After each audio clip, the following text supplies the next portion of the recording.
Hello, hockey fans. Are you ready to brave the wild with me, Paladino Joey? It is episode number 11 of Brave the Wild. Today is Monday, February 9th, 2009, and it is great to have you with me once again today, as it is time for episode number 11, as we're moving right along here, which is good stuff indeed. Of course, a little while since the last show, not too long, only about a week. Got the All-Star break out of the way before last show. That was the good part. So we don't have that long, boring wait. That's the worst part about the All-Star break. No games. Nothing to watch. Well, good thing that's over a week away. And, well, first and foremost, Brave the Wild is available on thesportstuff.com and iTunes. And I thank each and every one of you for downloading and listening to this great hockey show, an alternative to the Minnesota Wild podcast on Minnesota or on wild.com. Nothing against that podcast. It's just, hey, there's more of a biased approach in that show. This show is more honest, more open, because, hey, you know, I don't have the Minnesota Wild with a gun to my head saying, you say anything negative about this team, and you're done. No, but you get the idea. Now, on the sportstuff.com, on the front page, there's a button that says TSS Boards. Click on that. That is how you can sign up and become a member of the sportstuff.com. That is how you can interact with us podcasters like me on Brave the Wild. And you can vote on the polls and, interact with all the other members, about 300 plus now, as they are coming in. That is good stuff. The ratings continue to grow for this show. But, yeah, that's how you can vote on the polls, like for this show, for my other shows, Timberwolves Explosion, Purple Mafia, and all the other shows on the website. So much to talk about. Sports, video games, everything. Even politics you can talk about on those polls or message boards anyway, the forums on there. Do check them out. Now, also about the ratings improving on Brave the Wild. Well, Brave the Wild now, there is a link to Brave the Wild, the area on the sportstuff.com, on minnesota.nhlfansite.com. Minnesota.nhlfansite.com. Nice enough to put a link in the section where it says Minnesota Hockey Links right in the middle of the front page. Spectacular. Like, you get right to the front page, scroll down only a teeny bit. Right under there, Brave the Wild, Minnesota Wild show. Just a awesome thing. This is a really cool website. Looks beautiful. Lots and lots and lots of links on here to blogs and everything. A really cool website. Chris from Minnesota NHLfansite.com. Minnesota.nhlfansite.com. Nice enough to agree with me to put a link on there. And, of course, I will, in return, mention his site to you and tell you to give it a look-see.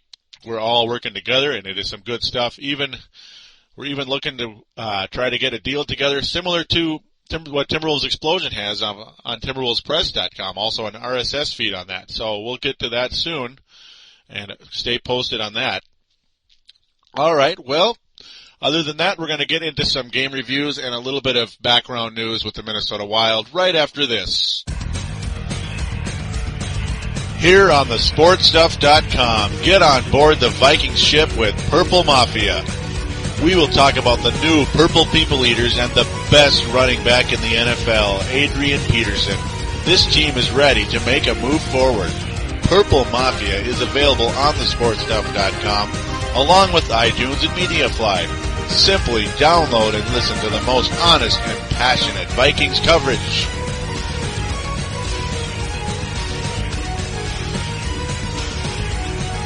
And we are back here on Brave the Wild, episode number 11. A reminder for iPod users, that is my Purple Mafia Minnesota Vikings podcast on the sportstuff.com and iTunes. And, do check it out. Great show. All right, for the Minnesota Wild. Well, now my top complaint for this team over the last probably 3 shows or so is this team has just been 500 all the time. And it's like, when is this team ever going to break through and finally start playing some winning hockey again instead of just win-loss? Especially the ultra frustration of beating a good team like the Chicago Blackhawks and then coming home to lose to the LA Kings. It's just, what the heck is going on here? That just would drive anybody nuts. And, beat Boston, get killed by Philadelphia, then lose to Columbus. Oh, goody. Just too many games like that. Well, the Wild finish, as remember, the very last game of the month of January, January 31st, the very last day of January, the Wild have a chance to break 500. So it's either going to be a winning month or the losing month. And, of course, that game in Vancouver, and I figured, oh, great, Vancouver's been dominating us the last year and a half or so.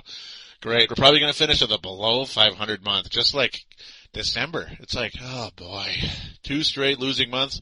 Nope, the Minnesota Wild are able to defeat the Vancouver Canucks. Spectacular. Of course, this game had to go in overtime, and of course the Vancouver Canucks were struggling at the time, but hey, a win is a win, folks. A win is a win, and the Wild are able to score 2 goals in the first period. That's what got us all excited. Like, oh my God, we might actually win. I mean, as long as Vancouver's not up 2-0, otherwise, the way things have been of late, the Wild are dead when they're down 2-0 in the first period. I mean, bad news. Well, Mikko Koivu, the top player on this team, the best guy on the power play, able to bury a goal with 7:38 into the first period early on, and that was awesome. Brent Burns and Bergeron, a part of that goal. That was an awesome play, and not much later, exactly 4 minutes later, Bergeron gets his chance to score a goal, his 6th of the year, assisted by Pierre-Marc Bouchard, and that was awesome. And like I said, all of us like, wow, we actually might win a game in Vancouver, just like we used to back when, about 3-4 years ago, when we used to be the team that would usually win in this matchup. So very exciting stuff indeed. That was the end of the scoring after the first period, but then things started to kind of head the Vancouver way. They started getting them, they started dominating the puck more. As, of course, the Vancouver Canucks dominate the puck in this game. 40 shots on Nicklas Backstrom. 40 shots, of course, 37 saves. Roberto Luongo, just not his night. Only faced 27 shots, of course, giving up 4. That was good stuff. Ryan Kesler scoring only 3 minutes into the second period, and it's like, oh boy, here they come. Thankfully, though, Wild that Backstrom, just absolutely spectacular in this game, not giving up another goal until early in the third period, unfortunately. But I will mention also real quick, Bouchard got a big steal that led to Bergeron's power play goal that put him up 2-0. Pierre-Marc Bouchard had a lot to do with that goal, and then thankfully he was able to get that assist. It was a really cool play. Another thing I'll also mention, Marek Zidlicky. 77% of his goals have been on the power play, showing the difference he's made with the man advantage. That is really, really good stuff. And that's where Marek Zidlicky's value definitely comes in. That's where it counts the most. But then, Alexander Edler, when it got to the third period, scores only 3 minutes into the third period, and it's like, oh man, now it's all tied up. It's all tied up. We had that lead, and it's all tied up. Now we're screwed. Here we go. But then Eric Belanger getting his 10th goal of the year. Pierre-Marc Bouchard again being huge for the Minnesota Wild. Huge. Who had 3 points in this game. 3 assists for Pierre-Marc Bouchard, by the way. I'll just bring that up. Awesome. Unfortunately, Ryan Kesler getting his 2nd goal of the game with only 16 seconds to go in the game. So it's like, here we go. Now we're going to overtime. Watch. We're going to lose it all. We're going to blow everything. We'll at least we'll get a point out of it. I guess not many of us are expecting that. But then only a minute 52, Marc-Andre Bergeron, his 2nd goal of the game. Bouchard and Zidlicky factoring in on that. That, of course, was on the power play. And the power play, very nice for the Minnesota Wild on this night. They converted 2 of 5. Unfortunately, Vancouver converted 2 of 4. So the power play effective for both teams in this particular game. Face-offs, well, 30 even. Minnesota won 27, lost 26, and you get the idea. It's just backwards with Vancouver. So pretty even in that side. That's good news, at least. I think I can definitely factor in for the Wild, as they have not had great history in winning faceoffs. That's just one of those things. But they got it done on this particular night. No sign. Oh, actually, excuse me. Dan Fritchie, that's how you say his name. Finally, I know how to say it. He played 10.5 minutes, and that's about it. One shot on goal. Didn't really notice much out of the guy. Can't really say anything special about him just yet. So we'll just see how that new acquisition factors in the future, but not really much to talk about when it comes to him.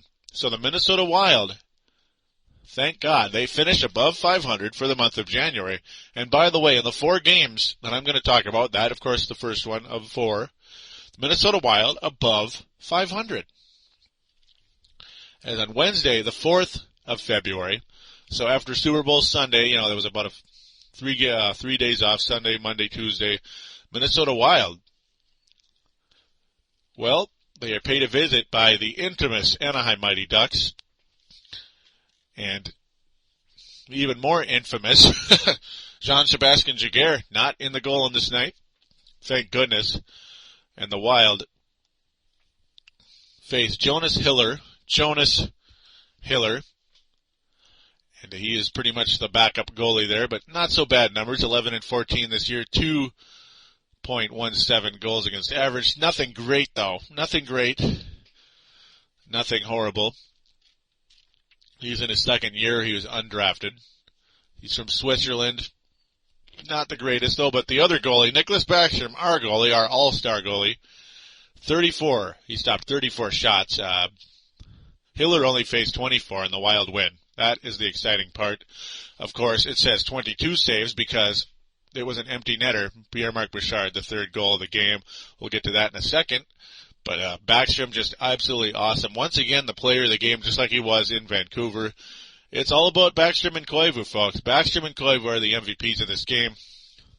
Oh, and one note I forgot to mention. Cal Clutterbuck, by the way, in that Vancouver game, he was called for a 10 and 5-minute penalty for 3 hits, and Vancouver had a 5-minute power play, which the Wild, amazingly were able to kill, despite numerous opportunities by the Canucks. Backstrom was amazing, saving shot after shot and not allowing rebounds.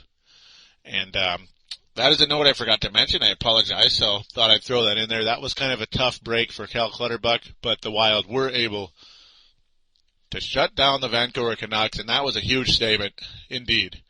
Of course, unfortunately, they gave up the lead, but pulled it off anyway. And also, Andrew Brunette named the captain of the month for February. So no more Mikko Koivu, at least for the time being. Koivu had kind of been the mainstay at captain for most of the year. For 3 months out of the year, it's been Koivu, or at least 2 months, and then Owen Nolan named the captain in December. Things did not go so well, so most of the Wild success has actually happened during Koivu's captaincy. They were better in October, November, so yes, it was 3 months for Koivu. So now the 5th month of the Wild season, it will be Andrew Brunette. We'll see who's the captain next month in March. Maybe it'll be Koivu once again, but it's kind of been about Koivu, Nolan, and Brunette. We will see how things go there. Andrew Brunette, of course, the first time since his return to the Minnesota Wild, he's a captain again. The last time was 2004. And by the way, the new captain scoring the opening goal of the game, only 4:21 into the game. Andrew Brunette, assisted by Koivu and Bouchard. Those two guys stepping up. Those two guys, to me, Koivu and Bouchard, were the other 2 guys I saw as the nucleus of this team with Gaborik at one point in time. Now I think it's all about Koivu, Bouchard, and Burns when it comes to the nucleus of the skaters of this team anyway. The goalie, Nicklas Backstrom, well, he's a free agent. That's the big question, how things are going to go there. Koivu then, a whole period later, 4 minutes and 20 seconds into the second period, is able to get his 15th goal of the year as he continues to factor in on virtually everything. Defense, offense, power play, penalty kill. Mikko Koivu is everything and everybody on this team. Miettinen and Brunette factoring in on that goal. It was a nice play. And, of course, Bouchard, his 11th goal. Bouchard, who has been red hot of late, if you're a fantasy player, getting the empty net later in the game. This was just an overall good game for the Wild. Timely goals. The Ducks pretty much playing from behind the whole way. And the Ducks were 0 of 5 on the power play. The Wild converting one of three. Of course, that first one was Andrew Brunette with Koivu and Bouchard. That's a nice line, by the way. Koivu, Bouchard, Brunette. That is probably the hottest line on this team right now, I gotta say, and I'd say the best overall line on this team without Gaborik around, and probably will never return. We'll see how that goes. But yeah, shutting down 5 power plays once again. Wild doing a great job there. The penalty kill has always been awesome for this Minnesota Wild team. Power play sometimes good, sometimes not. But it's been doing well of late. That is the good part. And that is a big sign of improvement for this team. Of course, Bouchard is 11th goal of the year. And like I said, he has been on fire. And if you have him on your fantasy team, congrats. I do. Wink, wink. Unfortunately, though, the Wild, after getting Backstrom's 6th shutout of the year, by the way, 6th shutout of the year, the Wild are shut out Friday, the 6th of February, in our third game to review. The Wild get a shutout. I mean, I was pretty optimistic going into this game. The Wild only put up 22 shots on Dan Ellis. I was very, very optimistic going into this game. Look at Dan Ellis. He's also on my fantasy team, my third string goalie, by the way. Look at his numbers. 11 and 17, save percentage of 90. Goals against average 2.82. Now, of course, this was after the shutout, but you get the idea. Look at those numbers. That's ugly. In 1988, that's awesome. Not in 2009. Not in 2009. Just, that was awfully frustrating. And, of course, like I said, only 22 shots. Minnesota 0 of 4 on the power play, so the power play short-circuiting there. Wild only had to kill 2 penalties from Nashville, and they were able to take care of that business, at least, thankfully. One story of the game, I gotta say, Nashville won 28 of the faceoffs. They lost 21, so you obviously switch that around. 28 and 21 there, so Nashville controlling the puck in that sense. Now Nashville, of course, Minnesota had 12 shots on goal in the third period, trying everything they can. They pretty much, they more than doubled their shots on goal. Look at the first period, just 4 shots on goal, 6 on goal in the second. Very frustrating indeed. Just a tough game for this Wild team. And anytime they seem to get a shot on goal, there is no second chance because everybody's somewhere else. And that was just that kind of game on this particular night. Unfortunately. And Clutterbuck on an unsportsmanlike conduct, I also mentioned late in the game. That sucks. But I guess that's how it goes. Him and Jason Arnott having something going on there. But that's how it goes. Jason Arnott, by the way, was scored his 19th of the year. That's a very familiar name, the veteran center. He's been around the league a little bit. 19th goal of the year, assisted by J.P. Dumont. That sounds like NASCAR. Of course, that up a little after halfway through the second period. The first period, only 9 shots were on goal combined. Very quiet first period. Just a lot of back and forth grinding. That's pretty much all it was. And of course, the third period, well, Nashville was able to get a goal really early. David Legwand, and then Nashville just pretty much went on the trap after that and shut down your Minnesota Wild. And Dan Ellis's goals against average can improve a little bit, along with his save percentage and blah, blah, blah. So, helped my fantasy team a little bit, but certainly didn't help our Wild. And that sucks indeed. Definitely sucks for the Minnesota Wild. One of their lamer games of the year. But thankfully they're able to bounce back and defeat the Edmonton Oilers. Last night, on the 8th of February, they defeat the Edmonton Oilers in Minnesota. Now this game was pretty much looking like it was going to go Edmonton's way. It really was. Now thankfully the face-off's very even. Edmonton won 30 to 29, so not that big a deal. Wild getting way more shots on goal, 39 shots on goal in this particular game, including 15 in the third. Backstrom faced 30, of course stopped 28. Rolison stopped 37. So in a lot of ways, 2 very similar goalies when you think about it. 2 very steady-headed guys. And of course, both members of the Minnesota Wild. Rolison, a part of this team for a while, including that wonderful playoff run. And Backstrom, of course, just a steady-headed guy. Both of them ended up beating out Manny Fernandez more than once for an extended amount of time in the net. No more switching back and forth with goalies in this era. It's all about Nicky Backstrom right now. And no rotation, though. The captain rotation continues to go on, which is kind of a mystery to a lot of us.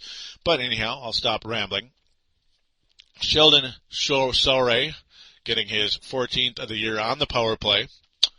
By the way, the power play situation. Edmonton 1 of 6. They had 6 power plays in this game. The Wild 0 for 3 in this game. But thankfully, Eric Belanger is able to tie this thing up. A lot of people were worried. Every time it seems like the other team scores first, the Wild are in big trouble because they're not really the biggest comeback team. But Belanger gets his 11th of the year, the steady Eric Belanger.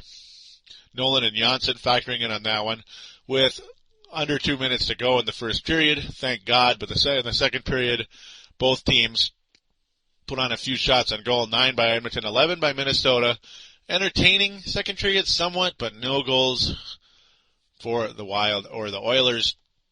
Antti Miettinen, though, with 4:20 into the third period, gets a shorthanded goal. Antti Miettinen. So not only is the penalty kill doing a good job in Minnesota, but they are able to get a rare shorthanded goal. Koivu and Schultz, Nicky Schultz getting an assist with Koivu on Antti Miettinen's 11th of the year. Miettinen, of course, as I mentioned a couple times, quieting a little bit. Certainly not on the tear he was early in the year. Sam Gagner with his 5th goal of the year to tie it up, unfortunately, to frustrate us a little bit. With about 6 minutes to go in the game, no goals the rest of the way. So we go to overtime. Well, only 2 shots on goal by Edmonton, 3 by the Wild in the extra period. Didn't accomplish anything. So now we're going to go to the shootout and hope for the best here. And after shot after shot after shot, Sam Gagner missing or is saved. Miettinen is stopped. And I don't know why Miettinen is the first Wild out there, but okay, I guess he's pretty good at that, by the way. Nilsson can't score. Zidlicki stopped. Hemsley stopped. Burns just flat misses. Hits the crossbar. Tom Gilbert stopped, and then, of course, Captain Clutch, Mikko Koivu, who has done it so many times, buries it. And the Minnesota Wild win the game. Of course, Edmonton Oilers get a point out of it because it went to overtime. So unfortunately, another division rival is able to squeeze a point out of us in the standings. That sucks a little bit, but hey, at least we're on the winning end in both cases. And Koivu, Captain Clutch, and the best player on this team, able to get it done once again. I mean, Nicholas Backstrom has been so much better in the shootout this year. It is just spectacular. I am very happy with him. He stopped 1, 2, 3, 4 attempts by the Edmonton Oilers, and that is good stuff indeed. And of course, the Wild converting on their 5th attempt. And that's all she wrote when it comes to your game reviews. The Minnesota Wild 3-1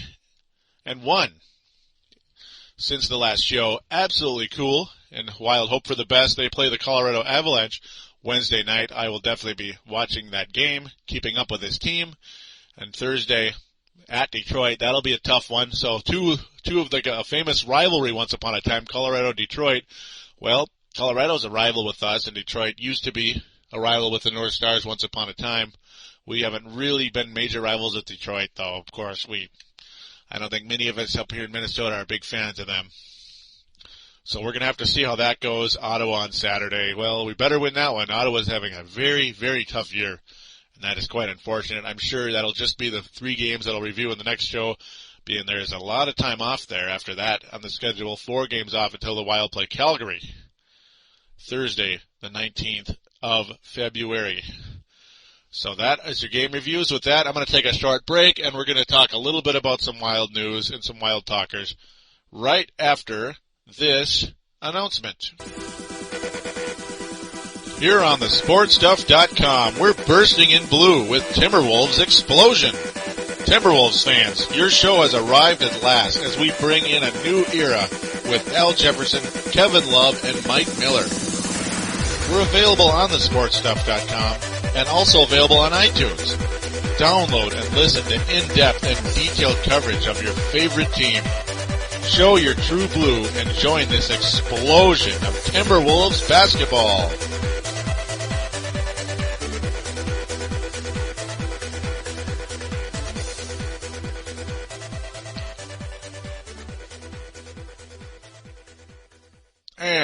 we are back here on Brave the Wild, episode number 11. A reminder for iPod users, that episode or commercial was about Timberwolves Explosion, my Minnesota Timberwolves podcast on the sportstuff.com and iTunes and timberwolvespress.com. Do check it out. We will talk Wolves on that show. All right, well, there's an article in the Star Tribune about the new Minnesota Wild owner who's now owned the team for a little over a year, and that is Craig Leopold. And, of course, no relation to Jordan Leopold.